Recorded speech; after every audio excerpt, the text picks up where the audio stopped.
Good morning and welcome to the Red Ned Show, where it's always morning, even in the afternoon. I am your host, Jay Edgar, and, well, we were left just a bit high and dry again this afternoon here. It looks like a little bit of familial issues going on in the home of my wonderful co-host is here. So Mr. Behavior, at the last second, popped in to help me out here, and that was a very generous offer. That's why we're moving a little bit later than normal here, but we are here ready to read the news for you, and we've got a big one.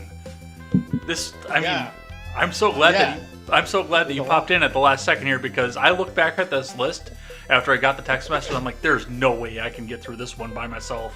Oh man, okay. Well, I'm glad that I could come on. That intro music is sick, dude. That's the Donkey Kong Country.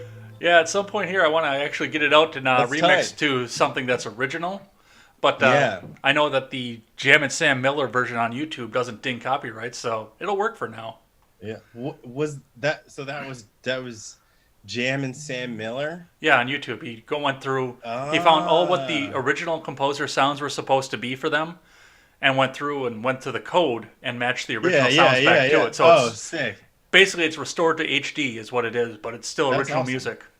That's awesome. That's awesome. I like that. I mean, I love that. I love that track. So it was a good choice, man. Yeah, no, it's probably what's up? You got a lot of news, man. You're gonna have to teach me some stuff today. Yeah, it's gonna be something. You are fresh off an appearance with a Generational Gap over on the Freedom Scoop Network. How was that for you? Oh yeah, that was fun. We had some try. We even went over time, man. Yeah, it's I know when Robert gets guests on, he always manages to go over time. I mean, what was it? The first time I was on there, when he and I first met, it was like a 3-hour show over their normal 2-hour show. The dude loves to talk, and he loves to talk to new people. Absolutely. I mean, it was fun. I enjoyed it. That's why I was like, you know what? Why don't I just do this one too? Why not? It's fun. Yeah, it was great. And like I said, last minute and a lot of stuff to go over. So that was great. So you have not been here since the changeover. I mean, you've been on a couple of my specials here and there, but you've not been on this show since the changeover there. So before we get into anything else, why don't you tell the audience a little bit about yourself? Oh, me? Okay, I am... What's up, audience? I'm Mr. Behavior, a.k.a. Chris Lokes, and, I just kind of... right now I'm really focusing a lot on video game content because I'm actually studying game design right now, too, so I've been focusing mostly on that, right? So I think last couple of times I was on here, I was, like, more heavier into the political stuff, and I'm still paying attention to politics, right? But I'm not, like... commenting on it as much on YouTube. I'm just kind of doing gaming content. But I mean, that's I do a lot of stuff other than that too. So is that a good breakdown? It is. And there is a lot of stuff to do, and I mean, you can't go anywhere without hearing any of the political news anymore because it's everywhere. Right. Especially with the recount going on here. I don't even remember it being this bad back under the Obama years, and that man loved himself a camera. Yeah, I mean, I don't think, and maybe it was because I was prior to Trump, and I think I've said this before, it's like prior to Trump, I was very politically like kind of agnostic, you know what I mean? And like, I like voted default, and then like, I mean, I voted for Roseanne Barr in 2012. That is awesome. That is still one of my favorite things to hear. Yeah, and then I voted for Obama in 2008, and I voted for Roseanne Barr in 2012. I didn't vote in 2016, but then I started paying more attention and actually being interested in what was going on in the government. And so I think honestly that's something I can thank Trump for, right? Is like he actually made me care about what the hell was going on, which obviously nowadays it's like a little bit much sometimes, and I want to get away from it, but it's still important, right? So. I think he got a lot of people in there Yeah, I mean, I think that was kind paying of the attention. nature of him coming to office, which I mean, for good and bad, right? Because you have like the people that are paying attention to him that are like rah rah, diehards, and then you have the people that are paying attention to him that are like, fuck Trump, But I think for people like I had a really interesting political journey anyway, and like now I'm like very much like calming down, and I'm like centering myself a little bit. Um, but even like the people who didn't like him, like the polarity, I don't know. It's just like there's only like one of two spectrums, but then once you get to through the other side, you start like figuring out that like maybe it's just important to pay attention to like what our government is doing to us, like that's going to affect us. You know what I mean? And I think everything right now is affecting us. you know, so whether that be on the internet or so. Well, we've got a bunch of stuff to get to off of this here, as we said at the top of the show here. I think we might fall just outside the bounds of our 2 hour time limit Let's too, talk, but man. yeah, there's a bunch of stuff going on here. The election is still ongoing. Nobody's conceded yet, and more lawsuits are popping up. There's actually a little bit of breaking here that's not on the list here because it was happening right before we went Oh live yeah, there, is that they just, like an hour ago, found almost 3,000 ballots in Georgia. for Trump. It was a mix, so it's actually Oh, okay. statistical. So they. It's statistically relevant because it went both ways. Oh Majority for wow. Trump, but it went both ways. So we'll probably be talking about that next week, and I'll probably be talking a bit about that more tomorrow on Contemporary, and also finding out today, Wisconsin has announced the cost for a recount if Trump should ask for one in Wisconsin, which after what they just found in Georgia, I would assume that he's going to. Yeah. Wisconsin Elections Commission is going to charge Trump $8 million to do a recount in Wisconsin. That's fucking crazy. In 2016, they Jill Stein demanded a recount in Wisconsin. They charged her $2 million. So they multiplied it by four Jill in Stein 4 years requested a recount? in Wisconsin. Yeah, Really? I did not know that. Why? I don't know. She, like, oh, all right. Whatever, man. Like, I mean, that's like, people are saying that Trump is crazy for doing what he's doing now, but like, y'all let your girl Jill Stein, like your Green Party girl, like, get a recount? Like, the Green Party wasn't going to get, how much percentage of the vote did she even get I think it was after the recount? 0.7%. I mean, she must have just been trying to measure because there's no way she like thought that there was fraud. Hi, only. Oh, it might have been for debate stage access too. Remember, that's a big thing among third-party Oh, right. candidates. That's right. That's right. But we've got a bunch of other stuff going on with here. The Lincoln Project has been pressuring law firms off of the case for the recounts. We'll talk a bit about where the 14th Amendment came into play with some of this too. Joe Biden has I heard announced about the this. office of the president-elect and has been making speeches from there. So we'll talk a bit about what's going on there. A Texas social worker has currently 137 cases of voter fraud based on some of the people that she worked with in the group home that she was working with. So we'll talk just a bit about that. And this weird Million MAGA March happened over the weekend here. And all we're going to hear about for the next 4 years is the numbers for the Million MAGA March. Man. In other news here, there were parties in the street over the Biden announcement. We talked about that last week, but now COVID is coming back, and nobody seems to know why. Well, I think we might know why, but we'll talk a bit about what's going on there. Fauci says getting the vaccine means you still have to socially distance and mask up. And Ticketmaster may possibly be requiring either a positive or negative COVID test, rather, or a vaccination before they'll allow you to purchase tickets. What? Lastly, before we head That's on out of here, wild. we'll talk a little bit about what's going on down ballot.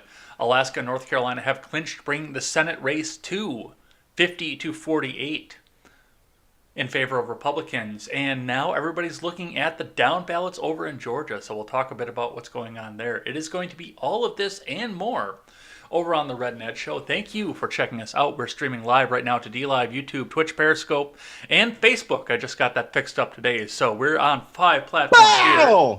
But if you are over on Facebook, head on over into one of the links above you so we can get your commentary in the chat and answer any questions you might have, because we can't see Facebook in the Restream robot. So get on over there, get in there, and join the conversation.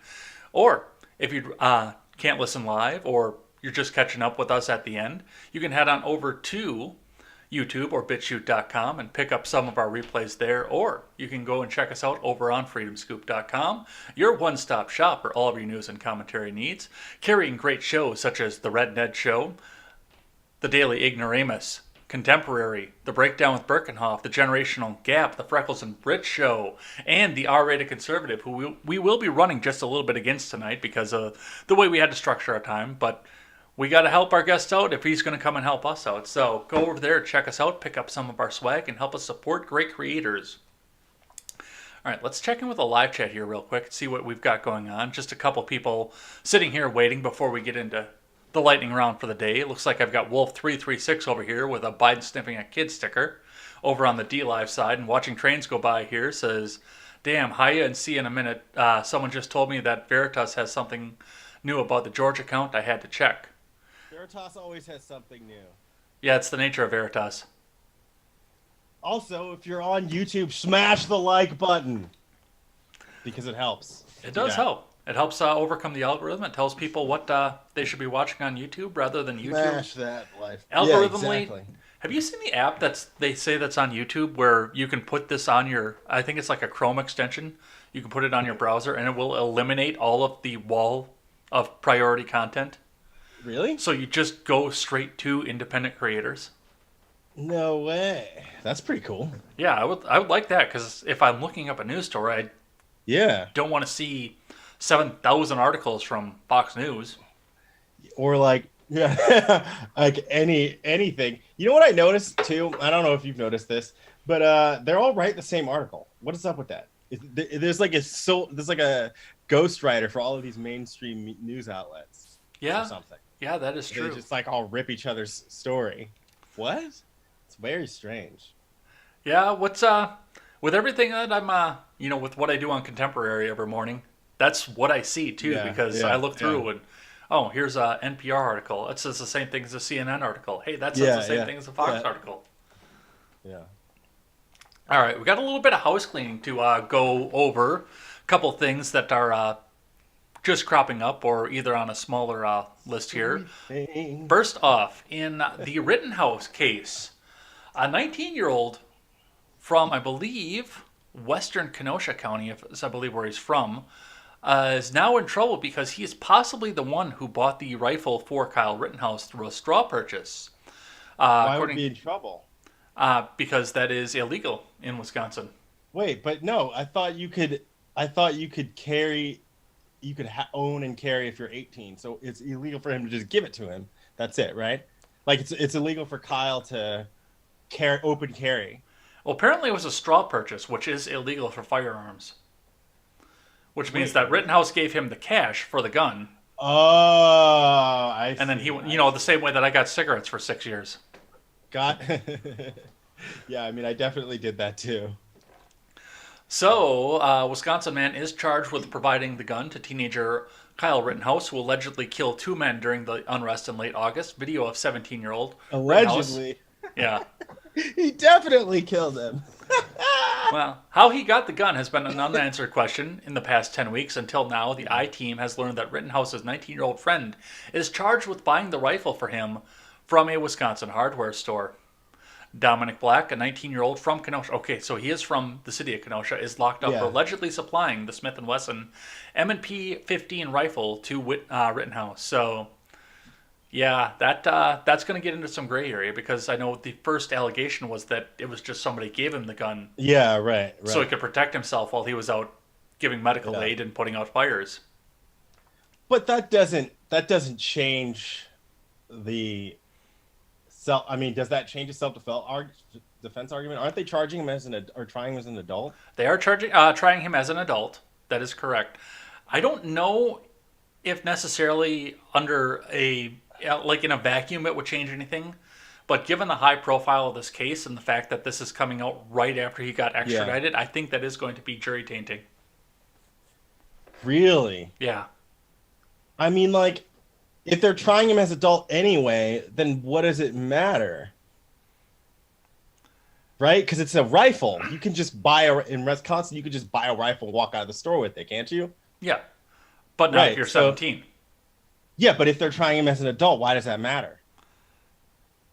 Because it's Right? Like, it's a possession charge at that point. It's not a self-defense charge. so they would be it would be a different charge and a different trial for that or something, or what? Well, they're not getting Rittenhouse with the. Oh, they would get the other guy. They're getting the other Yeah. guy for it for supplying to the Right, delinquency right, of a minor. right. Okay, well that sucks, but he's not gonna. I mean, he's not facing like. Well, no, they can't. So they can charge that guy for delinquency of a minor, but while they're charging that minor as an adult, Apparently, that doesn't make sense. That's weird. it's Wisconsin law. A lot That's of it like, doesn't make sense. What? No, that's weird. You can't say on one hand, no, we're going to treat you as an adult, and then say that the guy, like, we're going to treat you as if you were an adult. All the facts of this case are going to be brought forth as if you're an adult, and then say, okay, well, this guy bought the gun for you, so now you're not an adult. That's weird.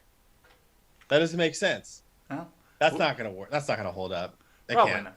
But we will be Yeah. paying attention to this one as it goes along and as the Rittenhouse trial goes along. I suspect that on this show we'll be paying a lot of attention to the Rittenhouse trial because, I mean, that was my hometown. Yeah, for sure. Moving yeah. on, retiring diplomat says defense officials misled Trump on troop count in Syria. And I do want to take some more time on a later episode and get a little bit further into this one here, but this is another one that was just breaking, and we know a few details of this. Jim Jeffries, what was his official title? The diplomat for Syria, I believe? I think so. He basically came out and admitted this past weekend Yeah. that they lied about the number of troops that they had in Syria to Trump. Wait, he lied to Trump about it? Yes. Like, did he say there were less or more? Let's see what the New York Post has to say about this. U.S. defense officials routinely misled President Trump into believing the American troop count in Syria was a lot lower than it actually was, so they were undercounting it to him. Okay. A retiring diplomat said in a bombshell interview this week. We were always playing shell games to not make clear to our leadership how many troops we had there, James Jeffrey, U.S. Special Representative for Syria Engagement, said in an interview with the Defense One. In October of 2019, Trump ordered the withdrawal of U.S. troops from northern Syria, a decision controversial among lawmakers because they were making a bunch of money off the people who were supplying those troops. Yeah.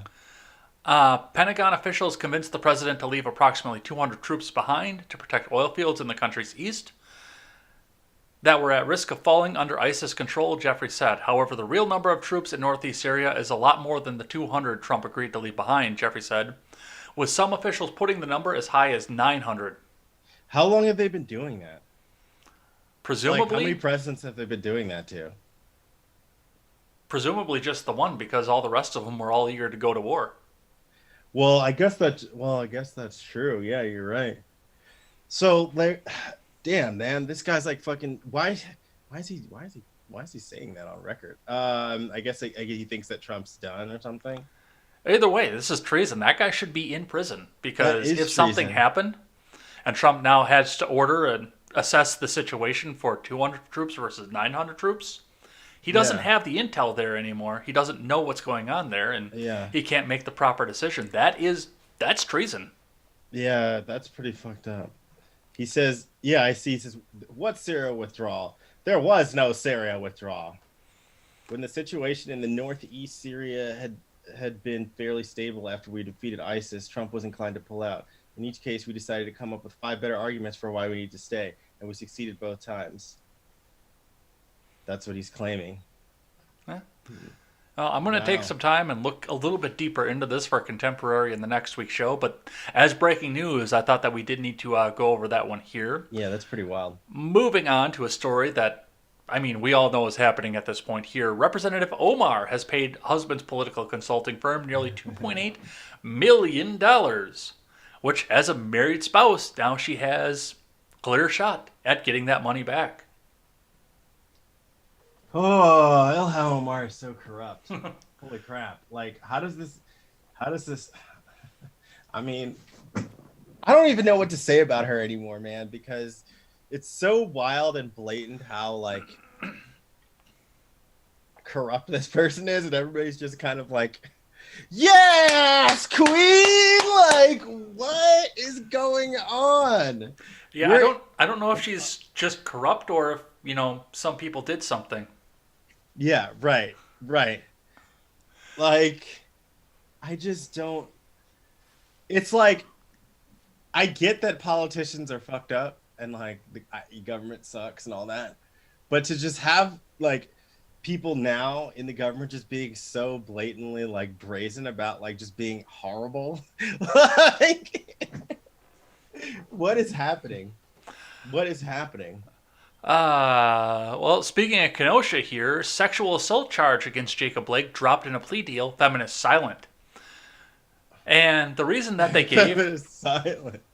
The reason that they gave for the fact that they're dropping the sexual assault charge on this is the fact that the victim will not cooperate with lawmakers. Because Jacob Blake got millions of dollars in GoFundMe and we Oh, gonna right. be motherfucking rich, is what I'm guessing it came down to. Wow. So this should be a case where people recognize that it's about money and not about uh skin color. But no, they won't. How And come it, nobody's talking about Jacob Blake anymore? Except for you. You're the first person to talk about him in forever. When did this happen? Today? No, this last happened last Wednesday, week. I think it was. Yeah. Two no. I'm seeing it on Friday, last Friday, or 2 Fridays ago. So the 6th. I see something from the 6th. I had one from the 9th, but that was the one I was reading from. I Yeah. haven't seen that's crazy because I haven't seen anybody talking about this guy, and everybody was so hyped about it when it first happened. Like, right? Like, wasn't everybody like angry? How come nobody's following it? Dude, why do people just pay attention to things for 5 seconds? They saw the black dude get shot, and then that was all that they needed. Now they don't care about him Yeah, anymore. right. Right. Now he's going to walk away Wow. with their money, and she's going to go and spend it for him. Well, I mean, I guess Godspeed, whatever, man. That's crazy. That's crazy. So they're just gonna make the money. God damn. Oh well. Speaking of the Black Lives Matter movement, Oh man. it seems that BLM has decided that it's time for Biden and Harris to pay the Oh, piper. oh From the shit. Blaze Black Lives Matter leader to Biden and Harris, we want something for our vote. Co-founder Patrice Cullors wants to meet with the pair to begin the immediate work of black liberation. So now they want reparations. It's gonna be so funny. It's gonna be so like okay. I'm in the camp that Biden didn't actually win. I'm in that camp, but I'm just not like being loud about it. Um, and in my reality, in my projected reality, this is gonna be hilarious when it turns around. Because that's so crazy. Oh my god.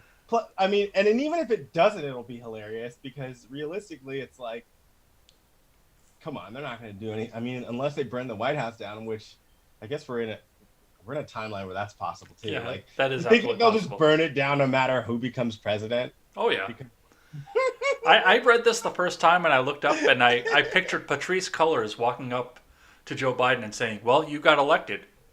Your soul, Yeah. please. yeah, right. Whew. When this campaign was at its lowest, the African community stood up again for me. They'll always have my back, and I'll have yours. He did say that, huh? Fuck. Oh my god. I can't believe that black people voted for that guy. Come on, man. He's got hairy come legs. on, man. Yeah, Moving on Yeah. to other people that have done disgusting things with hairy legs.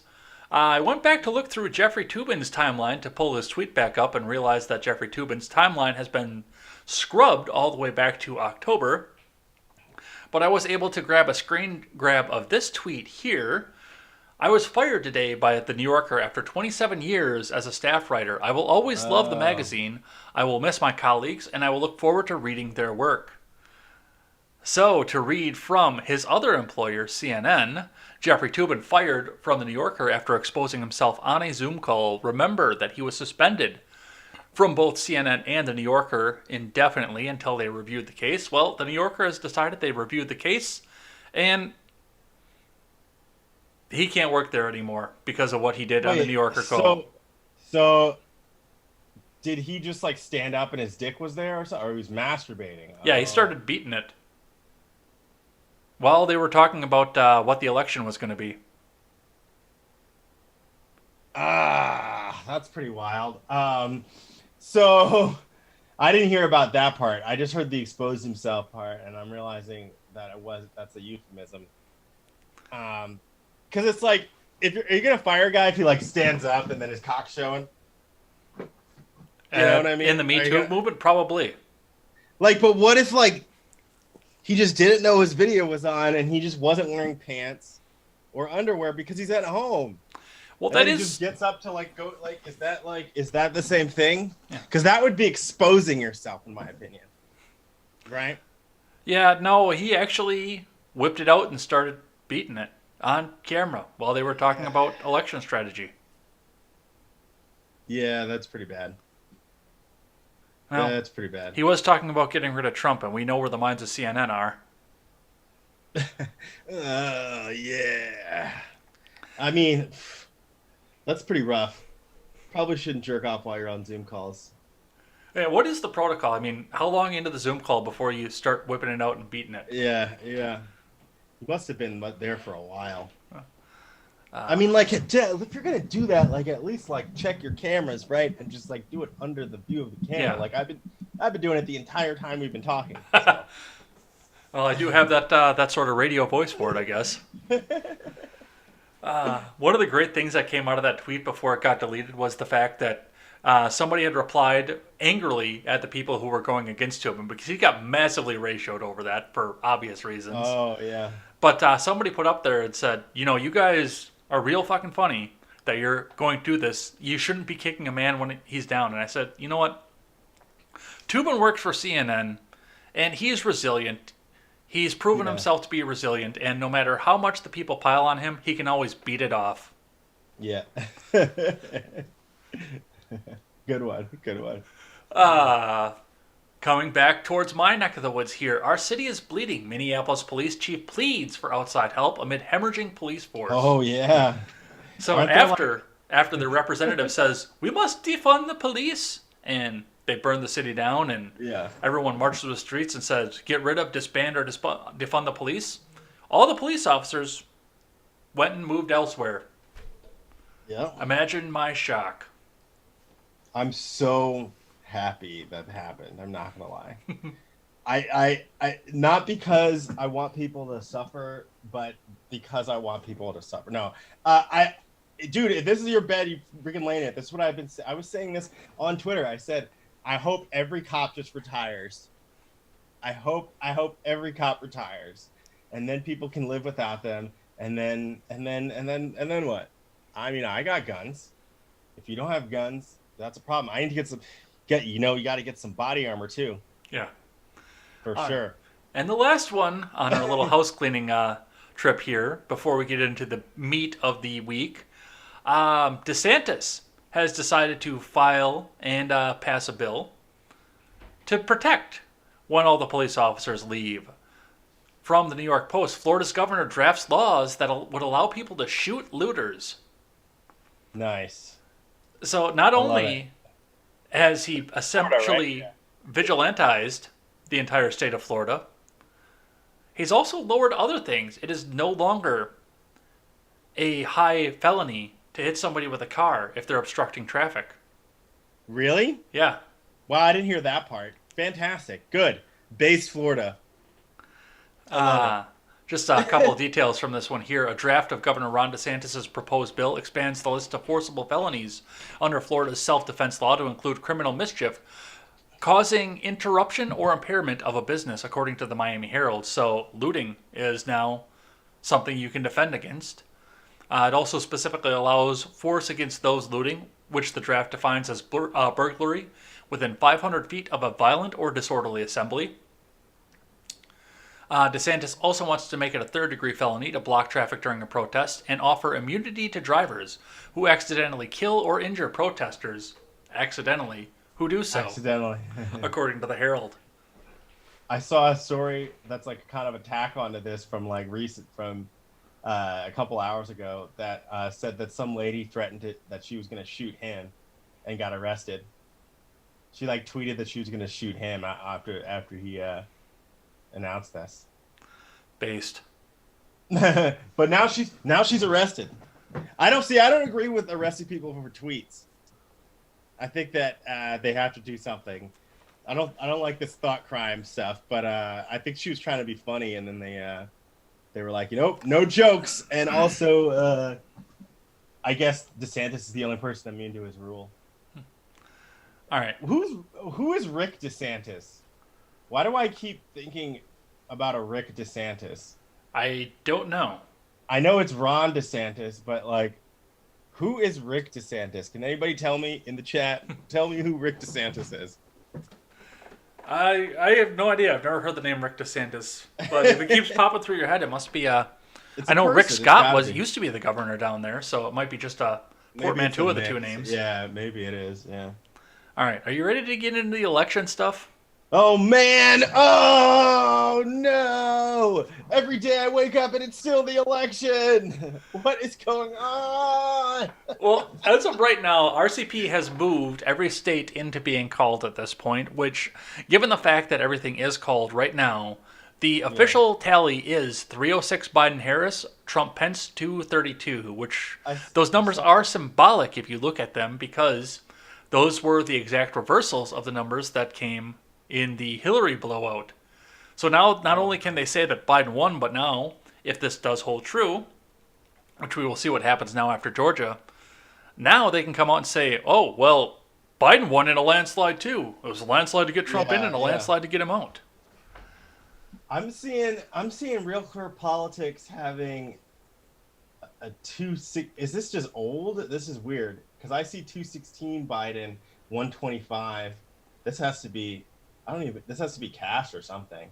It must be. I pulled it up today and took the screen grab on it that I have on the screen here. So that is as of 1 o'clock this afternoon, Central Time, as the way that they have the 306 232. Man, but now I saw that. Yeah, I saw that on Twitter, and I was like, "Oh, this is from." For some reason, it's showing from old. Anyway, I don't believe those numbers. Do you believe those numbers? People voted for Biden. He didn't do anything. Do anything. What do you like? What? I don't understand.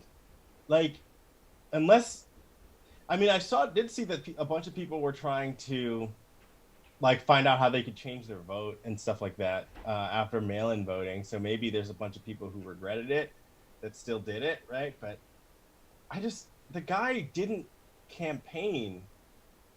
Like, what? I don't understand. It's very baffling to me that, like, this guy who I would see on videos, like, couldn't get, like, 20 people in a parking lot, you know what I mean? Versus Trump having, like, hundreds of thousands of people at his rallies. Like, it just doesn't make sense to me. It just, like, unless there's, like, that many people who just don't actually care and are just trying to get Trump out, which I guess that's true. But I still don't. It's just, it doesn't set right. I'm like, this can't be real. This can't be real. Well, I did see, and I read from Business Insider this morning what were we talking about? We were talking about the Million Mega March this morning on Contemporary. Oh, yeah. And across the banner, and I had to archive it because they're fascistic about their ad blocker software. If you have ad blocker on, you cannot read Business Insider. So I archived it to get around that. And they had across the banner the vote totals for both men as well. And 79 million people, according to Business Insider. 79 followed by 6 zeros. Went in and said, I want Joe Biden to be president. I don't buy it. I just don't get it. Are there that many voting age people in the United States? God damn it. Like, no, I'm just kidding. Dude, that doesn't, it doesn't compute. Like, I don't really get, I know a lot of people that are happy about Biden winning, and they're the type of people that are like, Trump just needs to go. They don't really care who replaces him. You know what I'm saying? They're just like, vote blue because we got to get this guy out of here. And even I can't believe that there's that many people that actually think that way. It's very baffling. Like I would just assume there would be more people that wouldn't vote at all. Right? And like you would see Biden get like 50 million or something like that. You know what I mean? And like it would just be like there's just a bunch of people that, you know what, don't want to participate. But, you know, didn't like the Libertarian Party get a good amount of votes this time? I believe the final total was 1.1%, bringing her above where Gary Johnson got in 2016. Yeah, right. So that's pretty good. I guess a bunch of those people went there, but I just don't believe it. It doesn't make sense. I've been, you know, I can't accept that many people woke up and got politically activated to go vote for a guy who talked about kids touching his legs in the pool.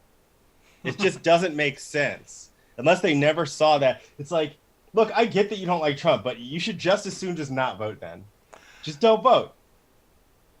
Just don't vote. Well, and I mean, I remember the chants too over the summer. I don't want to vote for Joe Biden. Please don't make me vote for Joe Biden. I heard a lot of that. Right. I don't want to vote for Joe Biden. Please don't make me vote for Joe Biden. Yeah. Right. Like, oh man. Yeah, that's right. But those people did it. Like, that's so, like, I can't even respect someone who would vote for somebody who they know very well does not align with their beliefs, but just because they hate the other person so much. Like, you're operating on hate. That is bad, objectively. Right? Like, that's going to be bad for your innards. It's going to be bad for your psyche. It's going to be bad for everyone around you. I can't believe that there's that many people that are motivated by hate.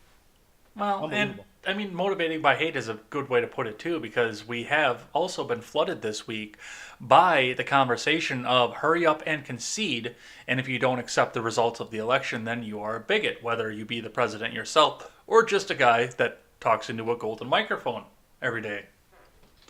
I got somebody like that in my contemporary chat every day, and I mean, the guy is actually pretty cool, but he still thinks that I'm a bigot because I don't accept the results of the election here. But there is something that I wanted to bring up on this, and I actually pointed this out to a lot of people who are even more politically active than I am. They didn't know where to find this here. I found from scotusblog.com/election litigation, there are 23 current cases right now about the results of the 2020 election, even before we have any of the states certified. None of the states have certified yet at this point. And still, we've got 23 cases out here going both directions about the results of this. To go over these briefly here, election cases we're watching. We've got Pennsylvania Democratic Party versus Bukvar, hearing whether or not a decision by the Pennsylvania Supreme Court requiring the state to count mail-in ballots received up to 3 days after Election Day, as long as they're not clearly postmarked after Election Day, violates federal election law and the Constitution. So the Democrats are going after this one here. Well, they should. I mean, like, everybody should. Everybody should go after everything. I'm down with that. That's fine. We've got Donald J. Trump versus, Donald J. Trump for President Incorporated, so the campaign corporation, versus Benson, whether Michigan's Constitution and election laws require the absentee ballots be counted in the presence of an elections inspector. Go ahead. Well, if that's not the funny thing I think about these things where they talk about there were people who were at proper access or like election inspectors or whatever, it's like, well, what tells you those people aren't going to fuck up too? Like whoever you had, like they could have been there, but also like not like maybe they were not working for you, bro. You know what I'm saying? And like, what if that's what ends up happening? If they're like, okay, well, all of your claims are false because everybody in there was Democratic operative. Like they say that they're a Republican or whatever, you know. You just have a bunch of rhinos in there, but you know, I don't know. It's like, who's to say that those people are to be trusted? I don't know why you're like hinging on. I guess that's the only thing you could do. That's where my mind goes. I'm like, okay, well, you didn't have a guy there representing you, but like, how do you know he was really representing you? You know, you don't. I'm just going to fly through the rest of these ones here quick. I've got Hotsy versus Hollins for whether or not 127,000 votes cast through drive-through voting should be violate the state laws and should be invalidated. Carson versus Simon. Deadlines for Minnesota was that one came down to. Texas League of United Latin American Citizens. Whether Texas' limitation of one absentee ballot drop-off site per county violates the Constitution. So that one's Access. Michigan Alliance for Retired Americans versus Benson. So another one against, I believe, the FEC clerk in Michigan. Whether a policy by the Secretary of State extending the deadlines to receive absentee ballots that are postmarked by Election Day violate federal law. And they had up to 14 days on that one. Trump for President versus Bukvar. That one's basically just challenging Pennsylvania in general. Mi Familia Vota versus Hobbs. Whether stay-at-home orders and closures due to the coronavirus pandemic justify an extension of voter registration in Arizona. No, absolutely not. Arizona Democratic Party versus Hobbs. So, yeah, Hobbs over in Arizona is getting beat up here. The New Georgia Project versus Raffensperger. Basically going into the count of Georgia's and their recount. Memphis A. Philip Randolph Institute versus Hargett. Vote by mail regulations for Tennessee, Washington versus Trump. Whether changes by the Postal Service affected voting. So that's state of Washington versus the president. Texas Dem Party versus Abbott. Law requiring voters under the age of 65 to provide an excuse in order to vote by mail. So yeah, it's just basically challenging the vote by mail regulations all the way through here, and then the counts. Vote by mail was a fucking horrible idea anyway, man. I mean, like, come on, dude. There's Hey, too much. What do they call it? What do they call it? Chain of custody? Yeah. You know, like there's too many issues with that. That was just like a terrible idea. Oh, you got to stay inside and vote by mail. It's a little bit ridiculous how blatantly, conveniently all of this happened. And I can't. You know what? What's his name? Brian Stelter over on CNN. I watched this one segment that he did, and he literally said, "Well, if there was some kind of a voter fraud, why, like, he literally like thousands of people would have to be in on it." And I'm like, how do you think, like, how do you think that that's not possible? I don't understand. Like, we're so. I mean, first of all, we're social creatures. We figure out things. We figure out how to like get hundreds of people to work towards specific goals on like small projects like fucking movies, bigger things like fucking wars. You don't think that like, you know, that there could be people working to undermine something as simple as that, especially using a tool like mail-in voting? That just to think that that's impossible, like, I envy your naivety, honestly. I really do.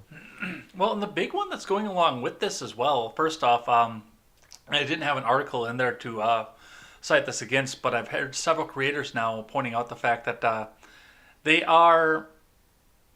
Lincoln Project guys are coming back and they're actually putting pressure and doxing some of the law firms that are representing Trump right now. Oh, whoa. That's kind of fucked up. Well, people shouldn't dox, man. Well, and you think about the idea of it too, because where you're coming from with, you know, if you're going to represent the president, they're coming with the lists now. So this goes right down the idea of the lists. If you're going to go and help the president out, you shouldn't be collecting a paycheck from the president and be able to exist in polite society, I think was the exact wording that they used there. And first off, why not? But second off, once they start putting that information out there, then people start losing clients. They start losing their livelihoods. Yeah. That's I mean, that's really despicable, honestly. But another thing that kept coming up this week was the 14th Amendment, specifically citing the precedent that was set in Bush versus Gore, because all of the counties did their counting a little bit differently in Florida, and that was Right, the right, basis of the case for Bush versus Gore. It right, wasn't necessarily a recount, it was the fact that there were so many differences between the counties, therefore, right, not everybody's ballot was equally protected right, under the right. law. And we're hearing a lot of that now, too, because with the patchwork of mail in voting and the fact that Congress cannot make, by the Constitution, any law to regulate elections across the country, these cities and municipalities had to figure this out and throw it together at the last second to try and figure out how to do this. And Yeah, no, not everybody's votes right now are being yeah. equally protected under the law. Well, you know what's really funny about that is, so you were saying how this is like what happened in Bush v. Gore. That was the basis of the case in Florida, and I've got people talking about, like, because I've been bringing up Bush v. Gore because Gore thought he was president. We all thought Gore was going to be president for like 36 days, right? And it hasn't even been that long in this case. So I was bringing that up, and I've had people say, "Well, that's different. This was one state, and da da da da da." But it's like, I don't think that those people actually know that detail of, like, the basis of a lot of the Trump suits is the same legal basis, right? Which has to do with, right, like you said, everybody's ballot being protected equally under the law in each county, right? So it is the same. It's just happening in multiple states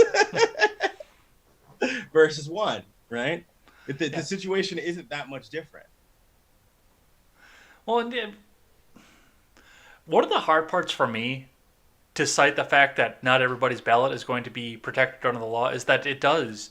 And McConnell Smuggles Coke over in the live chat brought it up too. Do you think that centralized voting is the plan that they're going for? And I think that there is the idea of trying to get it to where Congress regulates the voting instead of having it go through every state. We don't have, and that's, I mean, they talk about the popular vote all the time. We don't have a popular vote because we don't have a national election. We have Yeah, right, 50 individual elections, and then we tabulate the right, results that way. right, right, right. I think centralized voting is a bad idea. I do. I would much rather, because you have no. I mean, I guess who would be how would that even work? Why would it even be states at that point? I think that's the plan. Yeah, like what, to like just merge it into one country, like Hmm. the whole, like, well, I guess we're a country, but like one giant state. Yeah. Yeah, that's horrible. It already doesn't work the way that it does with the federal government versus the state government. Yeah. You think, like, that's such a bad idea? And I mean, I believe you that that's the plan. I mean, I can see that. It's just, Well, I I mean, they mean, can't think that that's a good idea, right? They oh, they have to do. think that that's a destructive idea. Oh, they do. And to look back at it too, I mean, honestly, the EU is probably closer to, and this is from all the reading of the Constitution that I've done Yeah. over the last 3 years, and I've read a lot of it over the last 3 years, some of it for the Okay. first time. Okay. But the EU is a lot closer to what the United States was supposed to be than what Really? we are now. Really? So wait, explain that a little bit. The autonomy of our individual states was supposed to be on the cusp of having full autonomy and essentially being independent Yeah, yeah, nations. right, right. That's what I thought, right? Like, so, like, you know, what I mean, how the EU is all different countries, but they all, like, share currency, They share a currency. right? Well, we weren't even intended to share a currency at the beginning, but Were we not? basically, no. And I didn't know that. I've seen notes from Virginia, from Massachusetts. Until we had the Federal Reserve, we didn't have a shared Right. currency. Interesting. Interesting. But yeah, with the So, EU, it's, I mean, diplomatic presence and military sharing. yeah. Wow. So, so basically, we should all just secede and be more secede from the federal government indefinitely. Like, take a break from the federal government. I think that's probably a good idea anyway. It's stirring everybody up, man. We should just care about our own little countries, and then we could, like, free travel in between the countries, Yeah. right? Well, and then it probably didn't hurt that we had two reality TV show presidents in a row. Yeah, yeah. Well, the thing about, okay, so you're comparing it to the EU. The thing about the EU that was bad was that all of those countries have, like, different cultures and histories and things like that. Like, you could say, I guess you could say the same about regions in the United States to some degree, right? But at the same time, like I mean, supposedly we share this, like we have this shared history. I mean, do you think that like people in different regions of the United States, I guess I can kind of answer that myself. It's like we do kind of have like our own cultures too. Well, think about because you said on Generational Gap the other night, you grew up in New Jersey. Yeah, I'm from New Jersey originally, yeah. And then you're And in Washington now, and just I'm in think how Washington different now. how different those two states are. Right. I mean, I spent the last 10 years in California also, Mm-hmm. and I would been my dad lives in Georgia and stuff, and they are different. I mean, but we're supposed to have this kind of like shared American history, right? Mm-hmm. That unites us. I think that we do, but for some reason, like some of the countries view it as like an evil bane, and some of them view it as like something to be proud of. And I think that that's kind of the contention. So we should maybe just look. I'm going to solve all of our problems right now on this podcast. Every little country secedes, and we destroy the federal government. Just get rid of it. You don't have to sell me twice. I I will take that deal. No federal government at all. Let's just not have a president after this. Now, that's my solution. I want to get back into the voter fraud things here because we looked at all these lawsuits and everyone's saying, well, just concede. Just concede. Well, you really can't just concede right now because we have all these out here. Yeah. And, they keep saying, well, there's no evidence of widespread voter fraud. And you don't need widespread voter fraud in a situation like this either. Small little cases in certain districts enough to push the statewide popular vote over the edge is going to be enough for there. And they're ignoring cases. I mean, we saw the postal worker in West Virginia way back at the beginning of the mail-in voting fiasco that was taking primary votes marked as Democrats and changing them to Republicans. We had that case. And we have this one here out of Limestone County, Texas. Limestone County social worker faces 137 election fraud charges.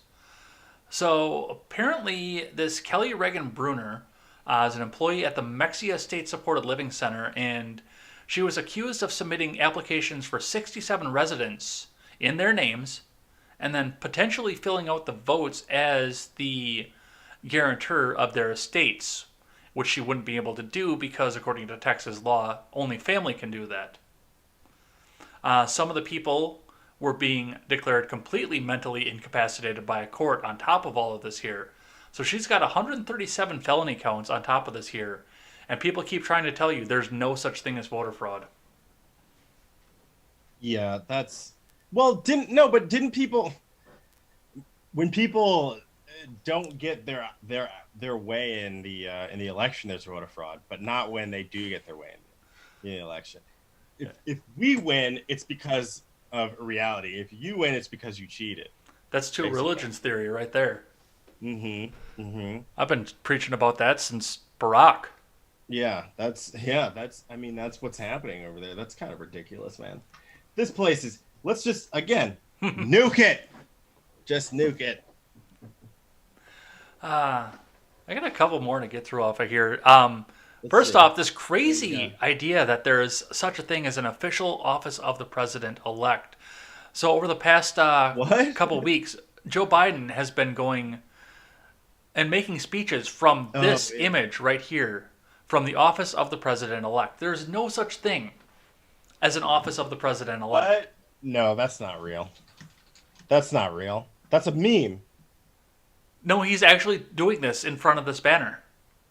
Why is he doing that? It's a Why psyop. is he?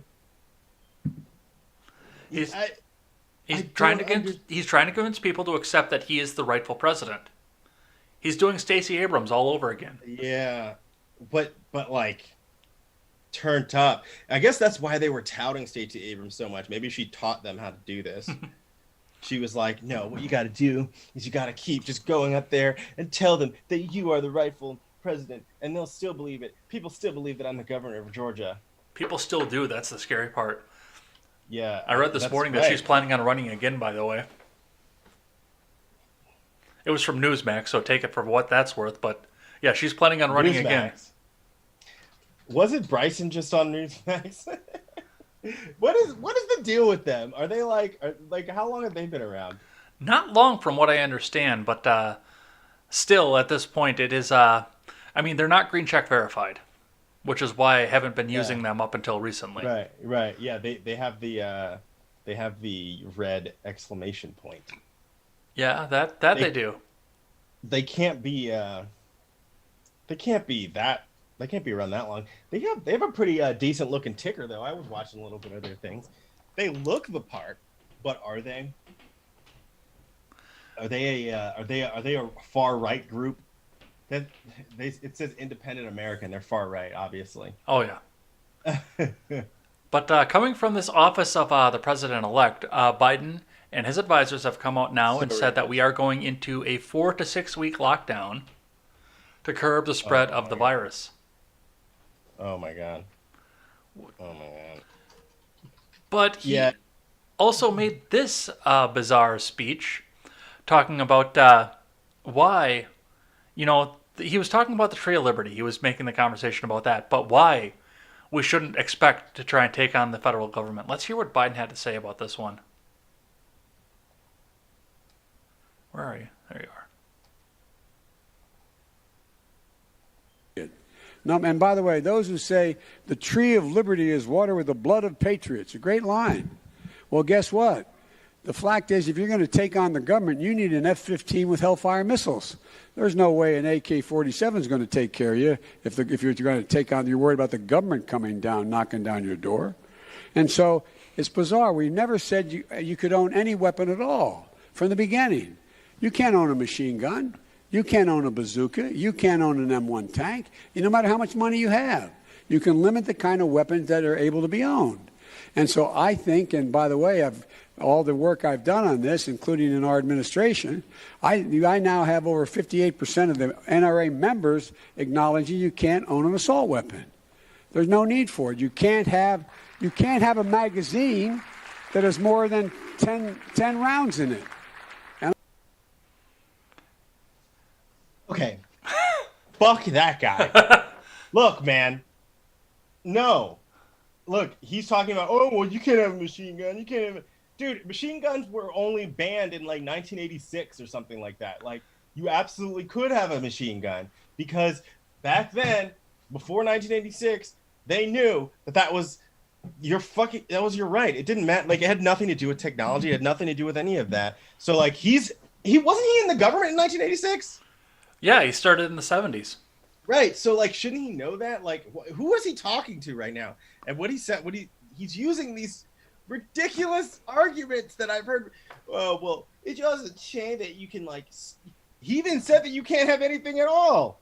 He said that. He said, like, okay.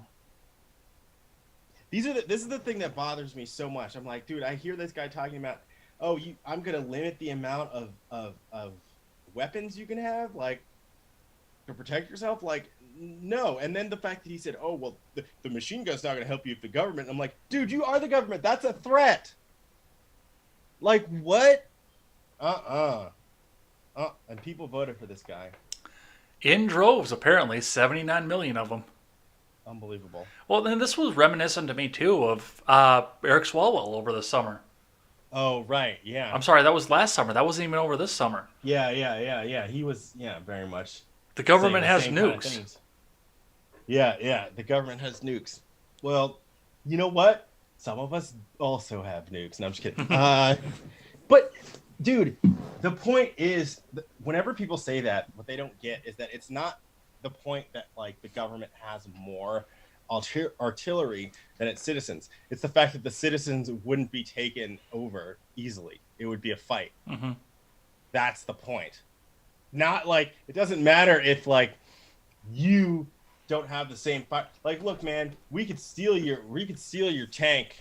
Somebody could figure out how to drive it, but, like, the point is, it's like you don't want to just leave the citizenry completely unarmed so that, like, they have no choice but to submit to the fucking gun behind in the back of their head. Mm-hmm. That's not the point. I don't know. You ain't taking my guns. Fuck that, dude. No way. I'm about to get more. I'm gonna go get one tomorrow because you said that. And this goes right into the Million Mega March and everything else that went along with that. I do. Oh man. I gotta move some stuff around here because we're gonna be way over time off this one here. But we gotta check in with the live chat before we go any. We gotta take a break for these guys. Okay. Because they've been patient. They've been going nuts over here over this. So let's see what the live chat is doing. You guys are wow. That's a lot of messages. Okay. Nice. Wow. Yeah, we've got an audience today. That's for sure. Sweet. McConnell Smuggles Coke says he wants to show earlobe to prove that you're not a lizard man. Me? Apparently both of us. I don't know. He wants us to show earlobe? Earlobe, yeah. Do lizard men not have earlobes or something? Apparently not. Oh, I guess they don't have ears. Nephilim Ninja of Nibiru says Tubin is whack. Yo, they don't give any handouts. Maybe Tubin was on Omegle beforehand. Says Wyatt man. from the Breakdown with Birkenhoff. I can't believe he jerked off in front of the camera, man. Wyatt says, did you hear about the lift lady who called 911 because she didn't want the window open? I heard briefly about that today, what? But if you want to drop that into the articles tab over on the Discord, I will probably do that on Contemporary in the morning. I know very, very little about that case, and we already had a full show as much as it was, so. Yeah, no, I didn't hear about that anyway. No, I don't listen to the same kind of news you listen to, man. What kind of news? He's listening to some red exclamation point news. He's on Newsmax. Watching Trains Go By says, you're not taking away rights when we're talking about let people defend themselves from terrorists. Right? Come on, man. No way, dude. No way. I7MRVWKKDXW936 says, want to become famous? Buy followers and primes and viewers. Oh, man. Nice ad. I always get those whenever I stream on Twitch. Yeah, I get usually I get one of them per at least one of them a week. Yeah. On Contemporary. This is the second one this week though. I got one this morning too. Train says they're really stepping it up. No MC doesn't have a clue. They're giving people the right to defend from Antifa BLM type terrorists about time instead of bailing the sociopaths out after the beating and the looting. Yeah, fair enough. McConnell says, you're biased and short-sighted. More laws are always bad. Who's biased and short-sighted? I don't know. That was a half an hour ago already. Yeah. Be clear. What are you talking about, dude? Well, usually it doesn't don't understand you. It usually doesn't take this long to get back to the live chat either. But, I mean, this was a packed show, so. Well, you know what? He should still be clear with his messages. Trains. Because that's not clear. Train says BLM and Antifa should be defended against on site. Defended against on site. Yeah, I hear you. Looks like we've got. McConnell says, did the laws prevent BLM protest? No. Of course not. Is that Cocaine Mitch? That is McConnell Smuggles Coke, and he says, imagine a protest by the good-willed conservatives, and then a cop pulls up and supplies brick to an asset to start breaking storefronts. Now the FBI has the power to arrest all the good people of the conservative movement. Right, exactly. Now they're talking about jerking off with each other. So that's we're just gonna move over the top of that one here. Wow, you got your curves. McConnell says shared currency just makes it easier for the plebs to trade. By the way, there are 52 or 53 states, apparently. 53? Apparently. What are you talking about? That's what they said in the live chat. Well, we have like Guam and Puerto Rico. Apparently. And what else? DC. Midway or something. Oh, DC. Yeah. McConnell says, could it be Biden thinks that's a winning strategy? Literally fake it and after you couldn't make it. Right? That's funny. Tree of Liberty is watered by the blood of tyrants. Yeah, I agree. I like that, actually. Trains had a little bit of a fact check for us here. He says, Newsmax since 2008. Yeah, crickets about them until Fox tanked. Very weird. Yeah, okay, weird. Yeah, that is weird. That is weird. That is very weird. McConnell says, you don't need two lungs. It's well established by science. Spartan says he's a lying plagiarizer. And people with AK-47s can take out an F-16 because the pilot has to land and sleep. Yeah. Facts. Facts. Trains. I like that. That's awesome. Train says all my nukes fell in the lake while I was fishing. Oh, that's too bad. Elephant Man says, just curious, asking for a friend. How did the Taliban hold off the U.S. military for 20 years? Yeah. Yeah, right? Like, come on. That's odd. That's odd stuff. Man, you guys got some theories in there. Yeah. McConnell Smuggles Coke says, can't cuck a group of mountain men living in a desert with their own food supply and their AK-47s. We'll grab one more here and then we will check back with everybody else here. Let me grab a couple more here because I see a new name in here. Tower 666 says, pretty simple. The military isn't going to attack the citizens with F-16s. Well, That's not necessarily true. But and they're supposedly not going to do it with nukes either, but still, Eric Swalwell brought that right out in the forefront. Isn't it technically illegal for the? I mean, I guess that doesn't matter if it doesn't really matter. But isn't it technically illegal for the government to wage war on its citizens? It's technically illegal for the government to pass laws without going through the states too, and yet they do it every day. Yeah. That's true. But all right, burn the federal government. You heard it here first. Freedom Scoop. The last one that we have here, and we will check back in here after we talk about this weird million mega march here, is watching trains go by. It says, don't forget the state of Venezuela. Unofficially, Romney and Obama are part of the super PAC that underwrote the bonds they took to bail them out after they went bankrupt. I did not know that. Interesting. All right. Let's talk. Dropping knowledge. Appreciate it. Let's talk about the Million Mega March. So I don't know how much you saw of this one here. I saw a lot. A lot of people that follow me, that I follow on Twitter, actually went to it. You got like Donnie the Don and Bryson Gray and all those people that they all follow me and stuff too. So I talked to them. Well, and they've been talking about that. The weird part about it for me was the fact that the first thing that I heard about it was I saw that it was trending over on this trending side of Twitter. And then I looked and I saw all these weird pictures of pancakes, including penis-shaped pancakes. Wait, what? I didn't even see that. Yeah, it was. They tried to hijack the hashtag is what they did. Why do people do stuff like that? That's super weird. I don't know, because they have too much time on their hands. I have no idea. Yeah.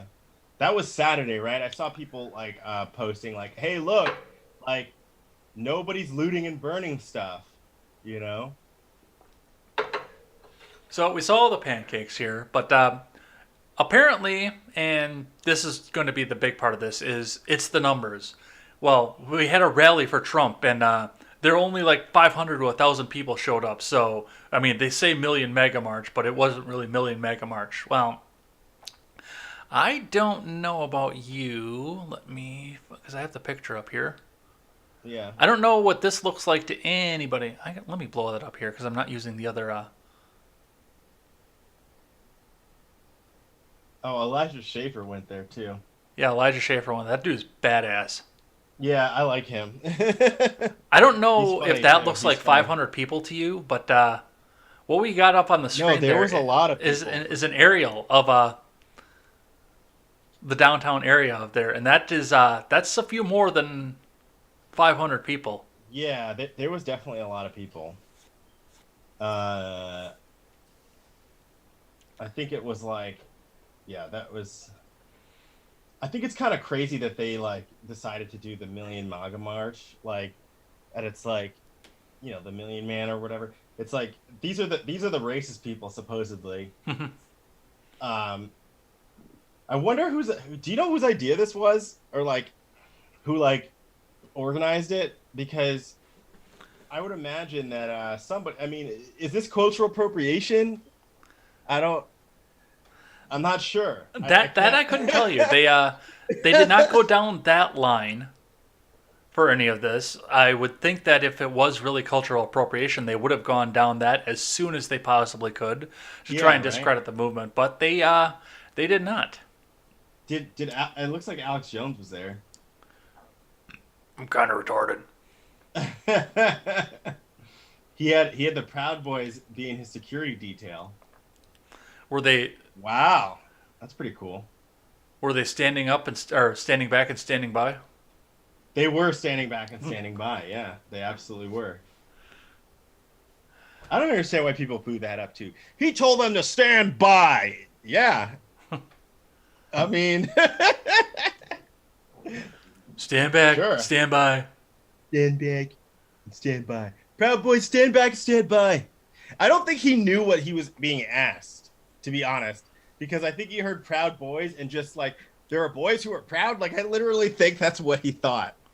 Because later on, didn't he say like, I don't really know too much about the Proud Boys, but I condemn that. Is that some kind of gay thing? The pride, is it pride? I love the gays. They love me. Love the gays. So I got just a couple scenes here, usually about a minute each on some of these stuff, on some of the good stuff that was going on there, and some of the stuff that happened afterwards here, starting with this video of people standing by and singing the national anthem.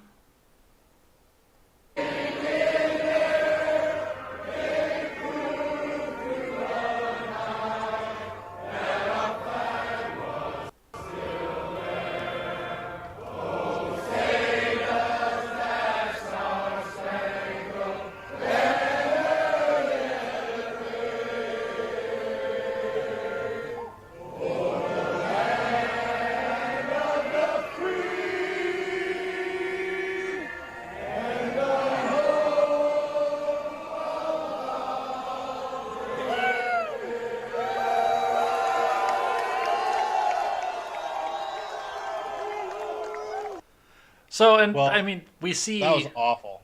That was awful. Well, yeah, I mean, look at all the destruction that came out of that, too. Didn't you see all that? Yeah, I know. They really destroyed everything, looting and burning. And then there was... I think Alex Jones is right. I think we need a second American Revolution. Let's do it. Defensively, Susan, of Destroy course. the government. Defensively, of course. Yes, of course. And then there was this video where it seems that everybody came out and unfurled a giant Trump 2020 thin blue line flag, which, I mean, the thin blue line and that don't really go together. But right, yeah. Even still, it's their right to have the peaceful protest. Yeah, exactly. So let's see what that looked like.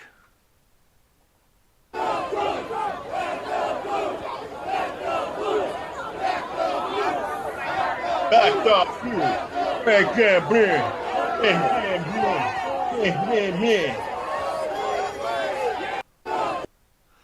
So yeah, I mean, these people are out here and all kinds of excited about this.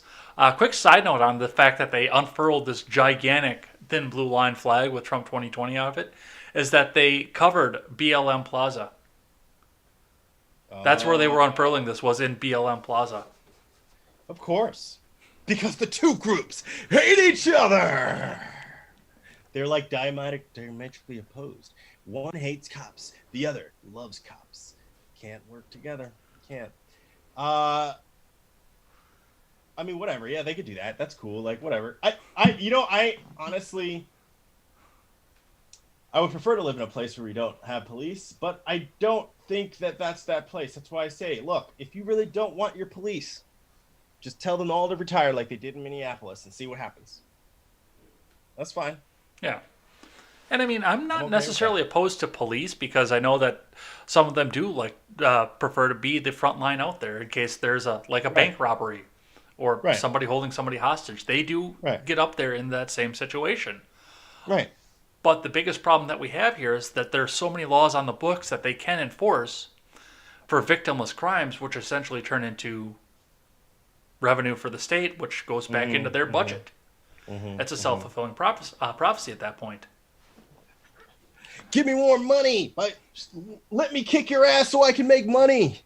I'm literally kicking your ass and beating you up so I can make some more money. Because the government incentivizes me to do that. Hashtag cop life. Basically, Ed's right. That's fucked up. So, destroy the federal government. And the state governments. And all governments. I'm not that far because I know that people in Los Angeles are always going to want more government than I want here. Yeah, that's true. I agree. Like, let those people have more government. Let those people burn their stuff down. Let those people run their cops out of their towns. And let me live in my small town where everything's slow and the cops are okay. And I don't have to deal with them very much unless somebody, tries to mess with me and some cop gets involved. And I'm like, hey, screw you, cop. I got my own gun. Bang. That's probably a bad idea, Probably. Especially while black. You said it, not me. I'm fucking around. So that was, for the most part, we saw the peaceful marching over here. There was the one weird attack that happened during the day that nobody really knows what went on with that one here. Let me get that one loaded up here. And I had that queued up to the point that everybody was cutting from that Andy Ngo put out here.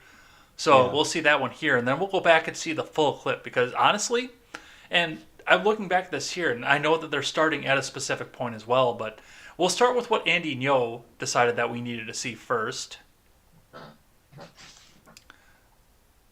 So I queued this up to the 42-second mark out of 45-second video, and this was all that Andy Ngo wanted you to see was this. There he comes and just decks the guy in the back of the face out of nowhere. But oddly enough, there was more to this story, and I feel like there was even more to the story than what we saw for this one here. This is backed up to 45 seconds before the attack, in which we see the gentleman over here, 3 in from the left, is going to run up and he's going to tackle the guy with the megaphone that says to get the fuck out of here. And then the victim of the attack that we just saw is going to jump in on this. So from this video, it appears that these two men are the aggressors, including the guy that got the shit beat out of him. But there again, this goes back with the same thing with the Jacob Blake video. They started recording at one specific point, and nobody knows what happens to lead up to this. So let's see what that looked like.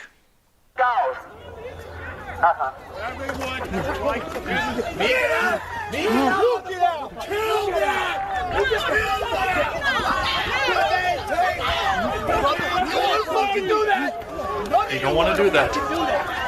None of you want to fucking... Separate everyone. That's a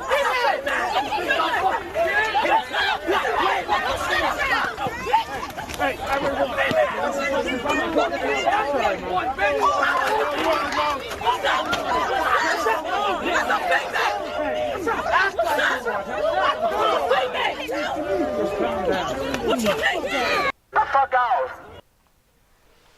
So, first off, that guy was able to hold his own against a lot of people all at once. Yeah. Because there were a lot of people that were up there on him. But, I can't... Snuck him. That guy sucker punched him from behind. That's fucked up. But I can't tell who was the aggressor at this point because that's where we start. It's the guy yelling into the microphone and then basically a pincer move of 2 guys coming up after him.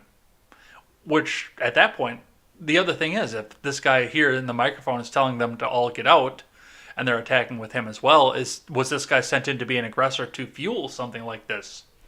Because I've seen that kind of tactic too. Mm-hmm. Yeah, that was pretty wild. This is why I'm not outside that's why I'm not on the streets. Because these people out here, they're just trying to get into they're trying to get in trouble. They're fueled by hate. This is hate. It's pure hate. Okay. And these guys, I can't even I talk to people that don't agree with me, the most I'll do is probably insult them and move on.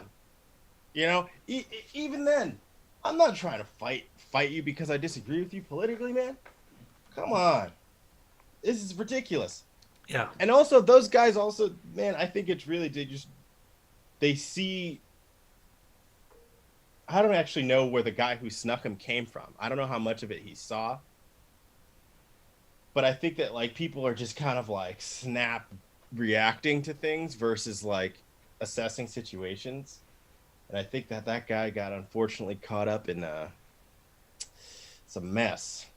But he did take on a lot of people at once. He was not. I liked it. He's like, you think I'm fucking scared of you? I'm not fucking scared of you. Oh, yeah. Oh. I mean, do whatever you got to do, man. Well, and that's one of the things that comes out of a situation like this is the fact that, I mean, we don't... And Steven was down there, by the way. Our boy Steven Ignoramus was down there. Oh, yeah? Filming some of this stuff. I haven't seen any of his footage yet, but I know that he went down there and filmed this off this. But, Wow. I mean, you're actually absolutely right when you talk about what's going on down there because, I mean, I went down to Kenosha the day after all this happened, knowing full well that tensions were running high, people were going to be occupying various points of Kenosha, and it was fully 100% possible that I could have been caught up in one of the same situations. Yeah, right. All it would have taken would be somebody, an avid YouTuber, to recognize me. It'd have to be a really avid guy because I'm a very, very small platform, but Yeah. somebody out there to recognize me and then just turn a bunch of people on me. And I was walking right up to where the crowds were, too. Hey, this fucking guy's with Freedom Scoop. They're racist. Yeah, I could definitely... Racist. You should be like, no, I did this with Mr. Behavior. Look. They'll be like, he's a coon. That's that guy. He's a coon on Twitter. You've been catching a lot of that lately.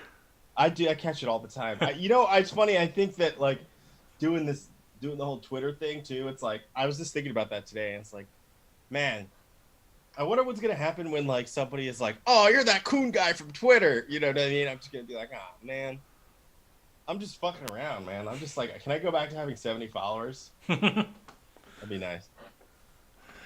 Well, that was pretty much the only recorded incident. I mean, there were a couple of tensions running high throughout the day, but for the most part, the march going out through the day was peaceful, but then night fell. And I'm pretty sure you know what happens when we have a Freaks come protest. out at night. Yeah. Freaks come out at night. So I got just a couple incidents that I queued up for this specific situation. Now, first and foremost, this one was just people that were sitting down and having dinner at a restaurant, and then somebody decided to throw a firework into the mix here. Let's see what that looked shit. like.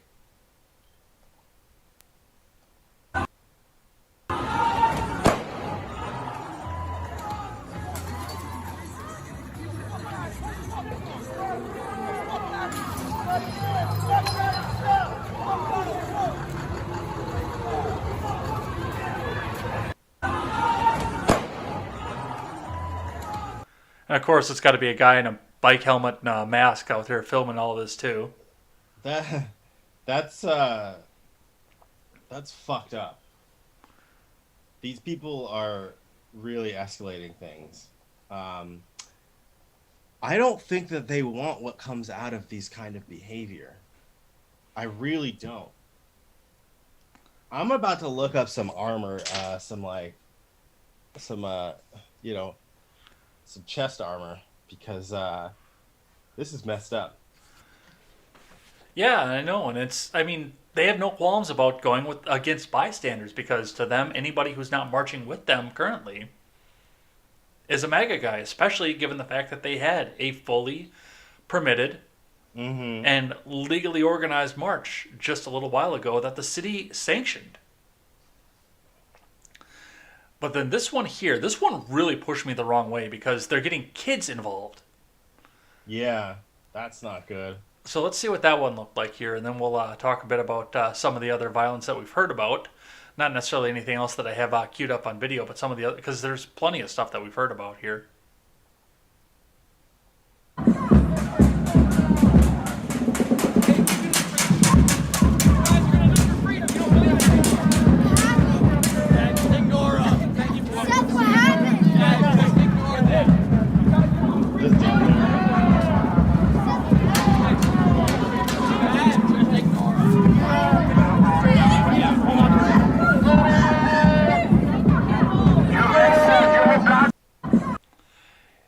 mean, you see this girl, what's she got to be? Like 9 years old, clinging to her brother for dear life, wondering what the hell happened, what's going on? Yeah, dude.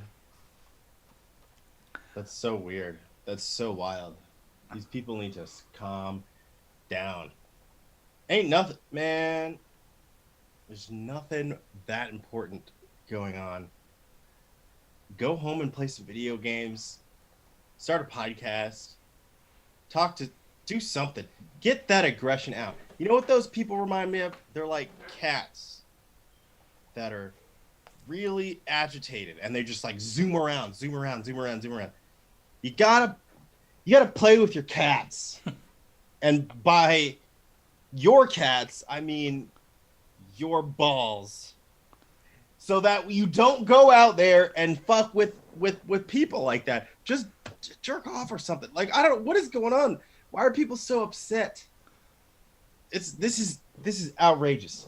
Yelling at some little girl who has nothing to do with anything, probably. What did that little girl? What did she say? What did she say? The N word? What's going on? I don't think they did any of that. She's just standing here wondering what happened. Why are they doing this to us? I heard her say that in the video. Why are they doing this to us? What's going on? And So the older brother is just continually going out there. Just ignore him. Just ignore him. Yeah.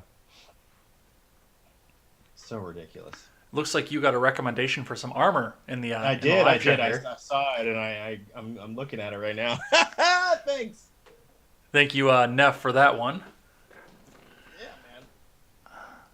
And I mean, that's the thing that drives me nuts about all of this. And we see some of the stuff that's happening, some of the stuff that goes on. I never imagined, because people move to Kenosha specifically for the reasoning to not have to deal with any of this kind of violence.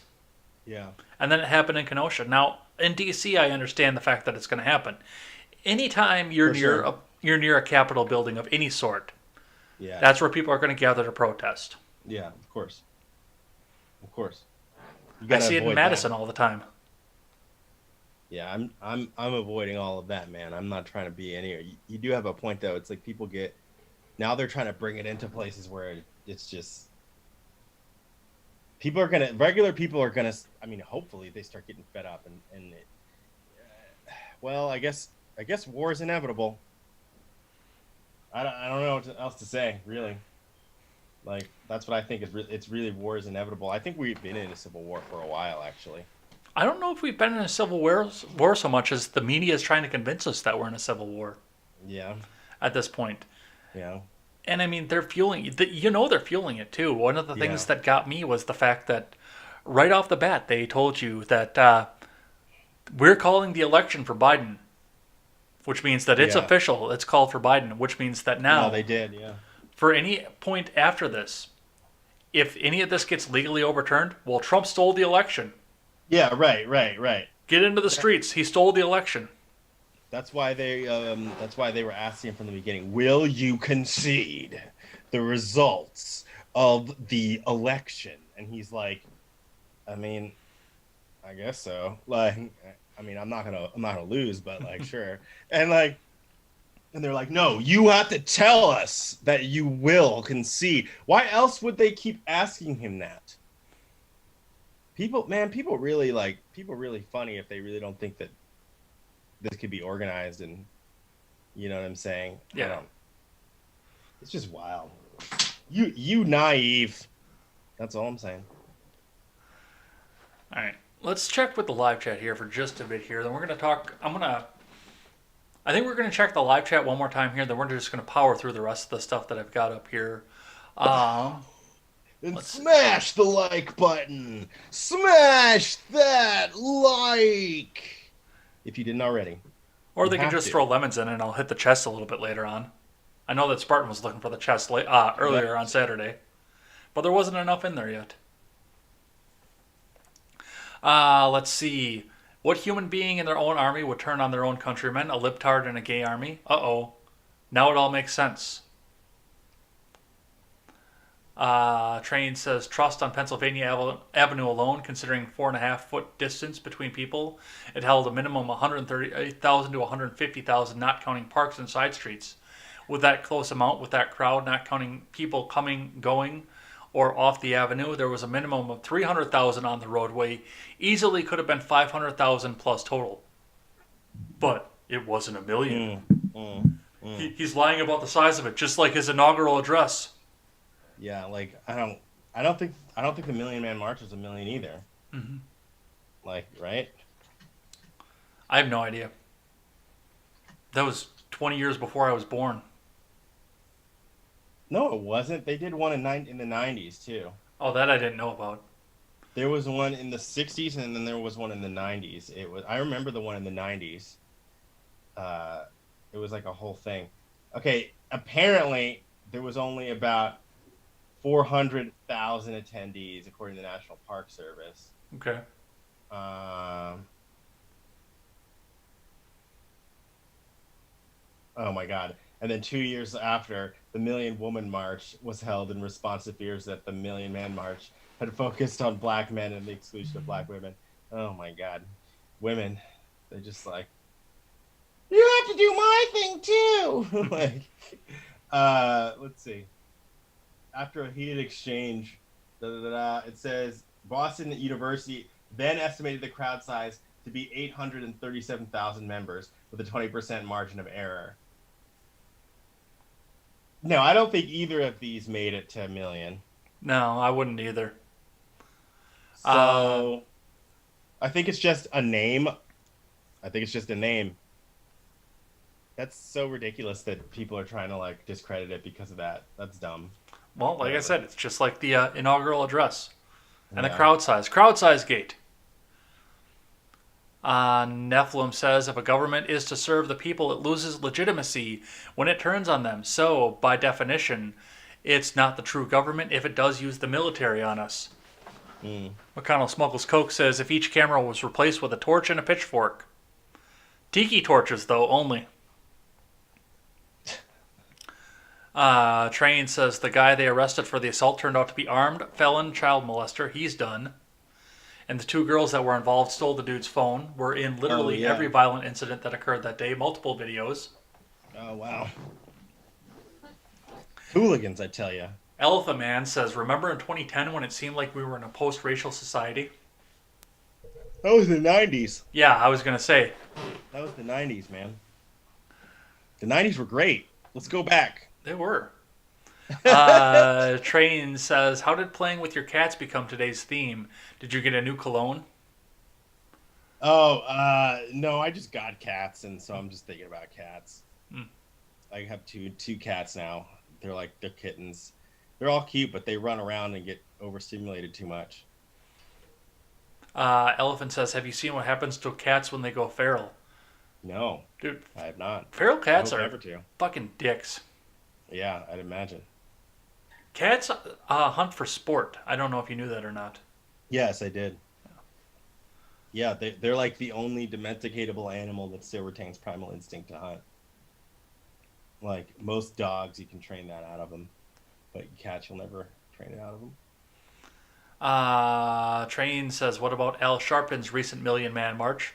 The hot mic in the last few minutes where they were threatening each other was hilarious. I have no idea about that either. All right. Let's talk a little bit of COVID here because Oh no. we had just a small instance where COVID seemed like it was gone, like it had disappeared. The Pfizer vaccine was coming out and the world was safe and the stock market started to boom with the thought that Biden was going to be the president and we were going to have the COVID vaccine. We talked about that last week on both shows. Yeah. And now, except for it's coming out under a Trump administration, so that's the bad news. yeah, did you hear Cuomo going nuts about that? Yeah. Trump. I didn't bad put the news video up here for that one. It's like the bad news is Biden won't be president for another 2 months. And I'm like, what? Like, shut the fuck up, Cuomo. We're not going to give out the vaccine because, it might be dangerous for the people up here. And then Trump's just up on the stage. Well, we'll get the vaccine out to the rest of America, but we'll wait until New York says they're ready, and then we'll give it to them. And the mainstream media went fucking nuts over that one. Oh, they took that one and ran with it. Like you knew that they were going to. Well, now it seems like, first off, we're seeing cases spike into the hundreds of thousands again conveniently as we're coming up into this. And of course, states are now going back into new lockdown orders when they can. My governor has been crippled, so his new orders are a suggestion over here in Wisconsin. But you know that they're going to carry the same kind of weight here. And Gretchen Whitmer is coming out, telling you who you can and cannot hang out with for your family, how many people can go there. According to the articles that I read this morning, all indoor dining of any sort is closed down in Michigan, and so is all indoor schooling. Yeah, I think that they're closing down indoor dining again here too. Man, the fact that people need to not comply, honestly. People need to not comply. This is like not it's not the government's job. This is where the state governments need to go. Mm-hmm. What happened to people are just so, why are you so scared of the government? They're just people that you elected to be there. You can remove them. Well, and one of the problems that I had with all of this is the fact that we went to a point where it stopped being a government by the people for the people. Yeah. And they work for us. It started being that they are our betters. Yeah, right. But I mean, you also have to wonder where all the numbers are coming from. And of course, they won't talk about the super spreader events that came last week when they announced that Joe Biden was going to be the winner, because we saw scenes like... Well, they're doing it on purpose, man. Yeah. I mean, these people were out there doing... Here it is. This. No mask, with the Biden-Harris sign going up there. They were doing this one here. Yeah, like... Come on. There you go. Cooperate with me. Mask down, chugging the champagne out in the streets. And I don't know if these two were in the same household or not, because I know this is supposed to be okay if they're in the same household. But the two guys hugging each other and grab-assing with their tongues in each other's throats in the middle of the street, holding up a Biden-Harris sign. Look, man, like,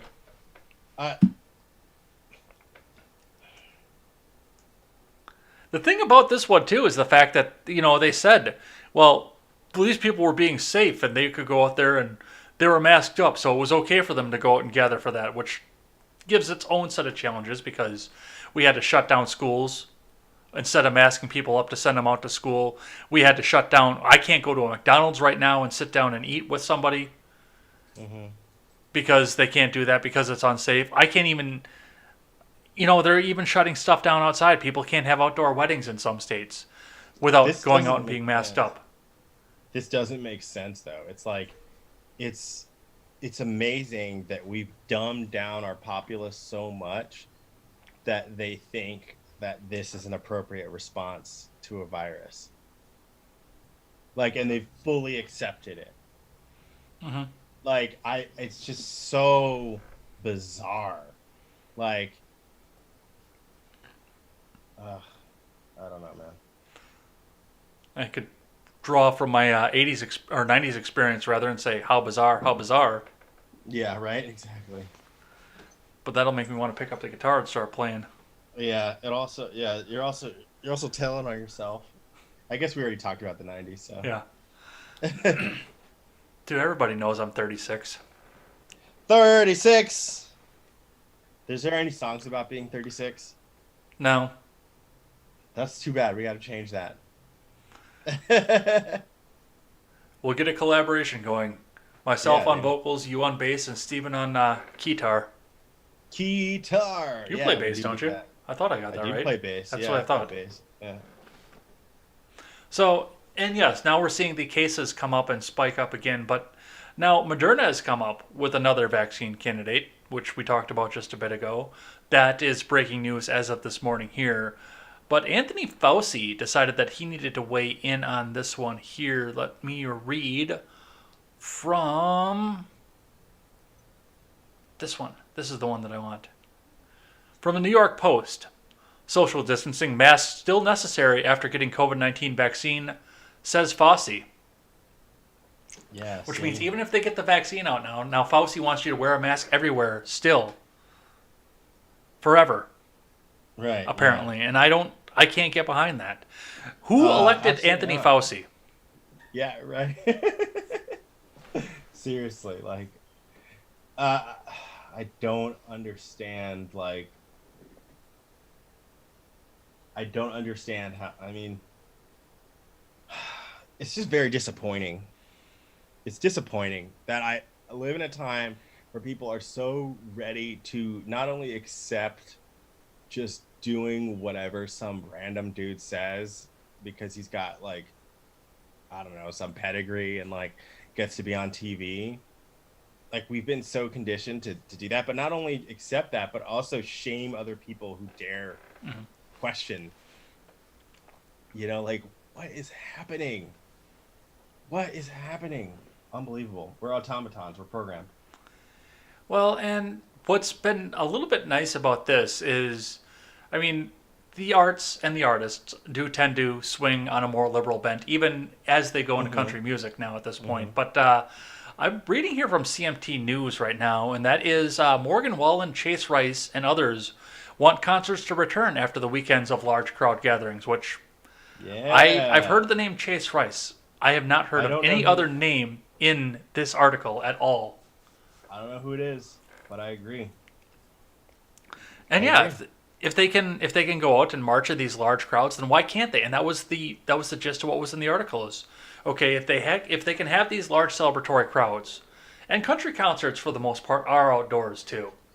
I don't know if you've ever been to a country concert or not, but they're for the most part outdoors. Bluegrass, yeah, bluegrass. I mean, the country sluts go out there with their shorts and their little boots, and Sweet. get the trucks out and everything else. That's how most of this goes. So if they can go out and gather up in the streets like this, then these guys are at prime target to get out there and get their concerts going. Exactly. But everybody just move on. This is stupid. We're stuck in limbo. Well, I mentioned this at the top of the show here, and you kind of got freaked out a little bit about this, so I wanted to get your take on this here. Another one here from the New York Post: Ticketmaster exploring negative COVID-19 test or vaccination to attend concerts. So I wanted to get your take on that one. What you had to say about that? I'm not a fan of, like, the government being like, you have to put this into your body in order to do anything just normal. I'm working on making sure that I have enough skills and connections and things to go where I can just work from my house, so that even if this ends up being a problem, I don't ever have to leave, and I can just, like, do that. Because I'm not going to put some stuff in my body, man. I'm not going to do that just because you say to. If I'm going to do that, it's going to be a choice. I ain't getting my flu vaccine this year. No way. You want to know why? Because last time I got it, I got super sick. And all the times before that, every year before that, I didn't get a flu. So you know what? I'm not doing it because I don't feel like getting sick. And you're not going to inoculate me with a little bit of COVID just so that you can feel better. Especially if I have to wear a mask anyways. Yeah. What's the fucking point? Man, well, I mean, some of this goes above and beyond just wear the mask, you bigot. Yeah, right. This is, you shall not buy and sell unless you have the mark. Lock you out of commerce, yeah. Yeah, exactly. This is Revelations level stuff. Yeah, it really is. It really is. It really is. It really is. I read that the first time. I think this one came out on Thursday last week. I read this on Contemporary. I got ready to put it up there. I said, whoa. They're going there. They're really going there. Yeah, it's unbelievable. And this is what happens when you take people and you tell them not to, study religions, man, because then they're just going to repeat all this stuff because all of that shit's already foretold, man. Yeah, I don't know how comfortable I am with the fact that they can decide who they buy and sell on whether or not you have a certain documentation. And they always said that it was going to be a barcode on the arm. Well, yeah. I mean, this is getting close to that barcode on the arm kind of thing. I think I think you're going to see resistance. I think you're going to, I mean, we already do, but like, I think it's going to get worse because there's got to be enough people that are going to fight against this. There's got to be. Do you think? I mean, I'm hoping. You got to see a fucking revolution, man. You got to. This is ridiculous. All right, I got one more to touch on for COVID here because All right. you know how we're supposed to just trust what the CDC and WHO say, even though they change it every week here? Yeah. You remember how the CDC said the mask wasn't to protect you, it was to protect everybody else? Right. CDC Well, now it's to protect says you. wearing a mask does protect you from COVID-19. Whatever. They've lost all credibility, in my opinion. I mean, if they had any to begin with, but it's like, okay, sure. I don't care. How about I don't care anymore? I'm sick and tired of hearing about coronavirus. It's been over a year. Like, this started like December or something. It started like being like people started talking about it. Like, this virus came from China. It might come over here. Like December or January last year or something. It's like, this is ridiculous. I'm done. I like. If the CDC never talked about this ever again, if I never heard from the CDC ever again, as a matter of fact, or the WHO, that joke of an organization, like, it would be too soon. I love not hearing about stuff, and then when I do, it's just a disappointment. Man, these people really just screwed up. They were their own undoing, these academics, man. I don't know, man. They are our betters, right? They know better. Apparently. They will help us. Like, I don't know, man. It's bizarre. I'm upset. It is. Don't like it. Well, let's talk a little bit of good news for the week here to Yes. pop back out of here. Unfortunately, it goes back into political good news, but it is some good news as well. So, as of this moment, Tom Tillis, and I can't think of the dude's name right now, but the guy from Alaska, what the hell was his name? I don't have the article up in front of me here. Alaska guy. But both North Carolina and Alaska have confirmed their Republican senators, bringing the total right now for the Senate to 50 to 48. 58. That would be nice to see. 50 to 48 right now in the Senate, with 2 more elections to go. Al Gross. No, Dan Sullivan. Dan Sullivan, yeah, that was it. I knew it was a D, I just couldn't remember what it was. It was the D. Dan Sullivan. Well, congratulations to you guys for your wins in those states that were supposed to vote for you anyway. And with that, now we're sitting at the fabled 50 mark, which means that Democrats are putting all of their hopes on trying to get the Georgia runoffs to both go their way. And they're going in every direction that they can. Now, first and foremost, looking at what the Senate could be if they both got off of them. We've seen that Joe Manchin, the Democrat senator from West Virginia, has had quite a few things to say about the agenda that the Senate is trying to push forward. Ending the filibuster, defund the police, all that kind of fun wish list that they have going on there, pack the courts. So as of this point, if Democrats do win both runoff elections, that will be a 50-50 split with Kamala Harris to break the tie if every single Democrat always gets on board every single time. But in a discussion talking about whether or not the Senate should use the power of the federal government to defund the police, Joe Manchin said, and I quote, "Defund what? Defund my butt." Oh, that's awesome. Base. Joe Manchin has further gone on the record as saying that he will not vote for a bust of the filibuster or to pack the courts. He will vote against both of them, giving Republicans the majority in both of the oppositions to those, meaning that the deliberative body of the Senate will stay in its deliberative state, which is what it needs to be. He's being very, very conservative about this here.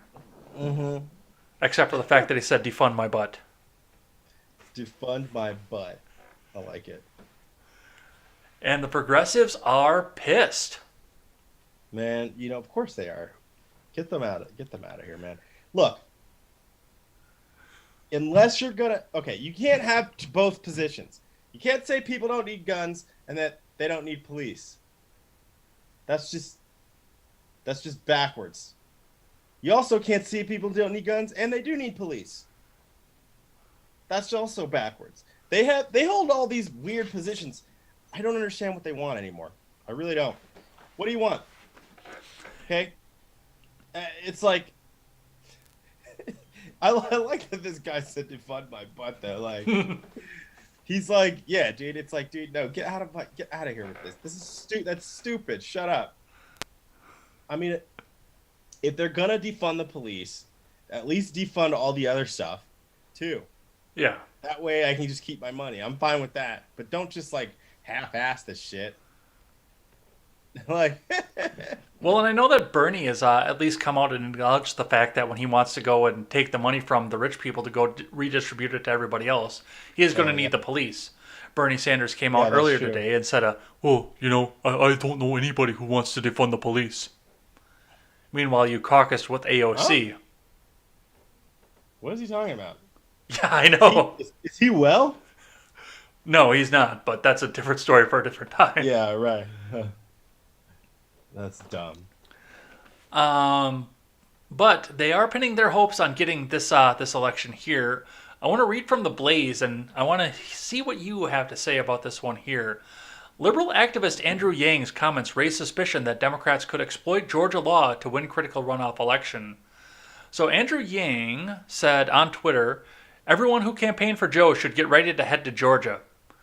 Apparently there is a law in Georgia that in order to be a resident there, you only have to hold residence for like, I don't know what the exact number is, but it's a ridiculously short amount of time. Okay. So basically you're just there long enough to get a utility bill into your name to get the address in, which, I mean, that is most states that don't have voter ID, you can do that. Okay. I think this is election fraud. I think so. How long does it take to establish? It says 12 months. Wait, no, that's for schools. Yeah. Never mind. Yeah, you're right. I think it's like long enough to get like one utility bill. I can't freaking talk. You just need to register to vote. And yeah, I think it's like a month. Yeah. Well, and Yang came out and said, great news, Yang Gang. Evelyn and I are moving to Georgia to help Ossoff and Reverend Warnock win. This is our only chance to clear Mitch out of the way and help Joe and Kamala get things done in the next 4 years. More details to come. No way, dude. So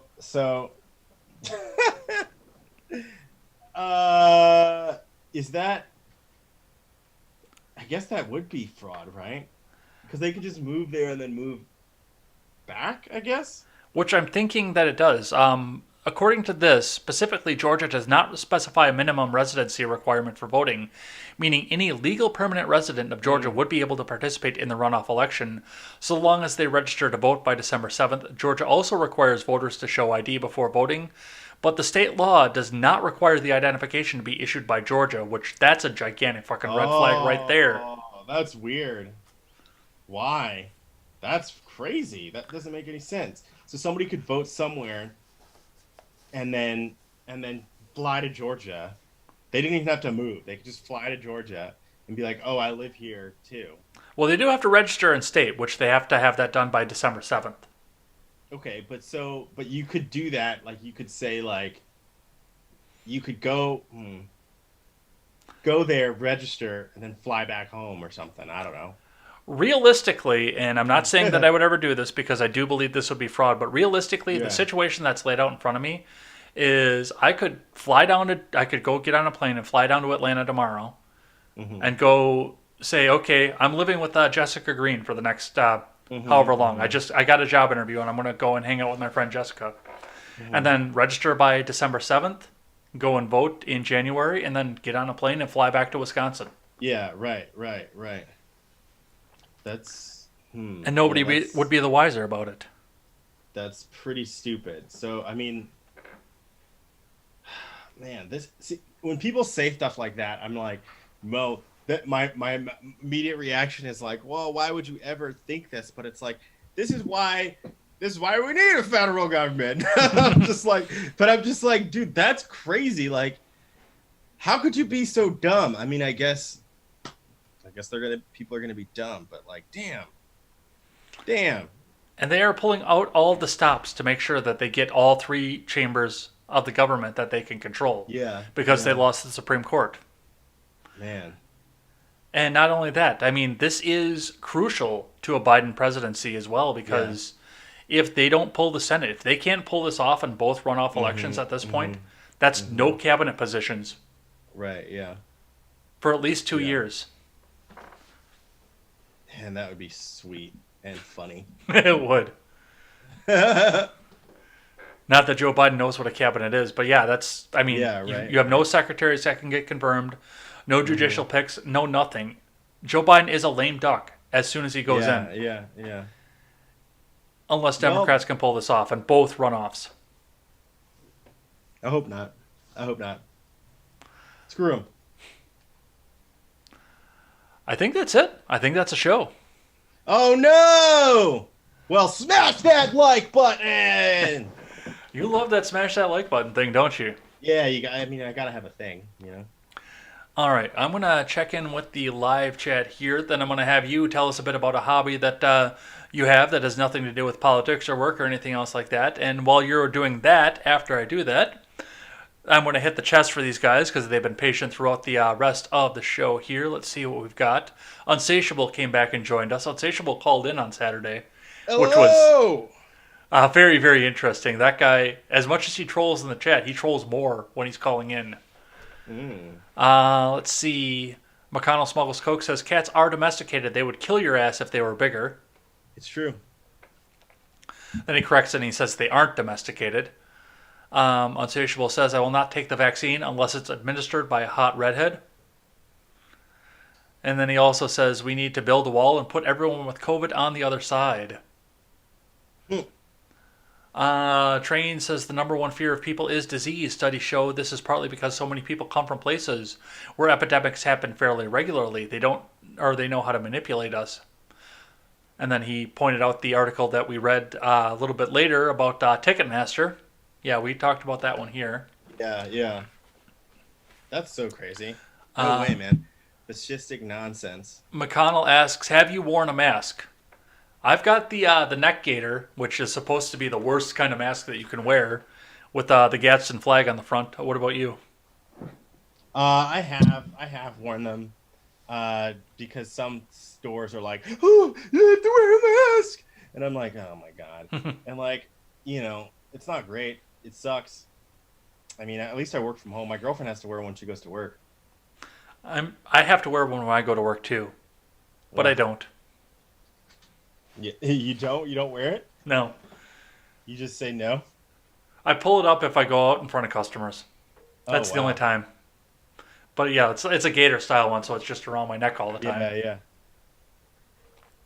Yeah. Train says, my father ended up in the hospital from flu shot and died from SARS. They had the exact same reaction symptoms. Vulnerable people react to the flu shot exact the same as SARS and COVID. Maybe, yeah. Elephant Man gave us an ice cream and a diamond, and on the diamond says WHO just wants to protect us. I'm sure. I'm sure they do. John McAfee's poo hammock says, why were we funding his butt? Elephant Man says hemorrhoids.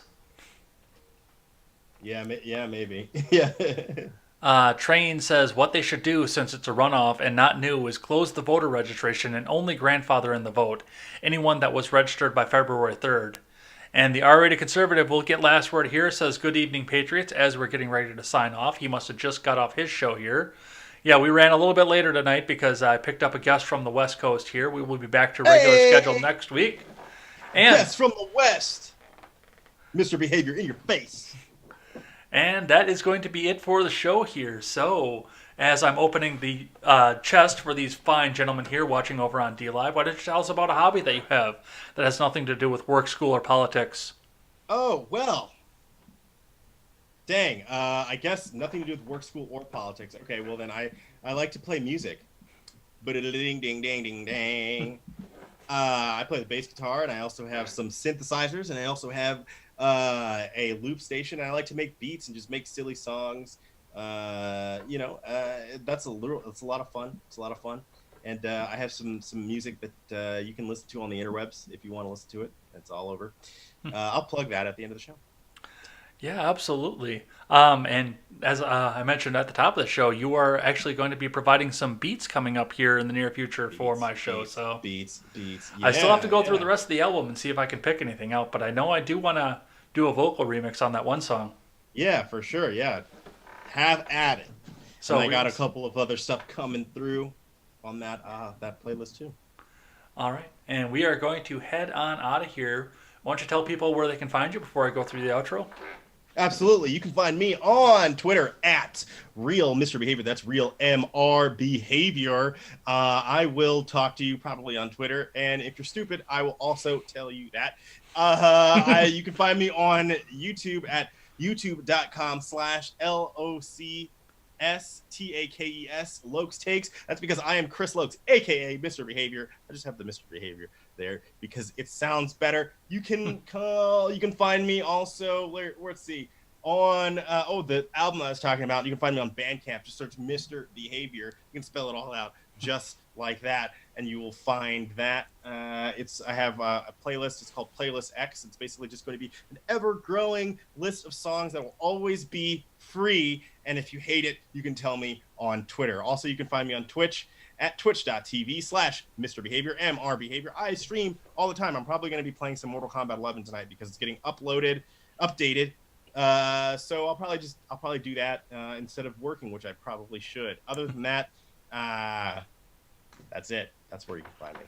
All right, and we are going to head on out of here for the night here. So thank you everybody who caught up with us throughout the day, kept us going, kept us honest, kept us in the loop on everything else, giving us some great articles as well as we went. We stream live to DLive, YouTube, Twitch, Periscope, and Facebook. And if you're just catching us now, you can catch our on demand over on YouTube and over on BitChute.com.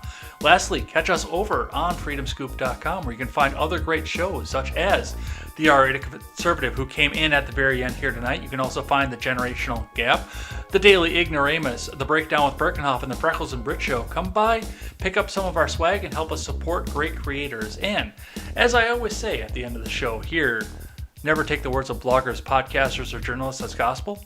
Find all the facts and draw your own conclusions. Chris, lead us out with some words of wisdom.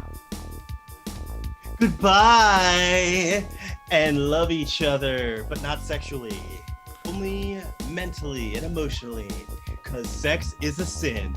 Bye! Bye!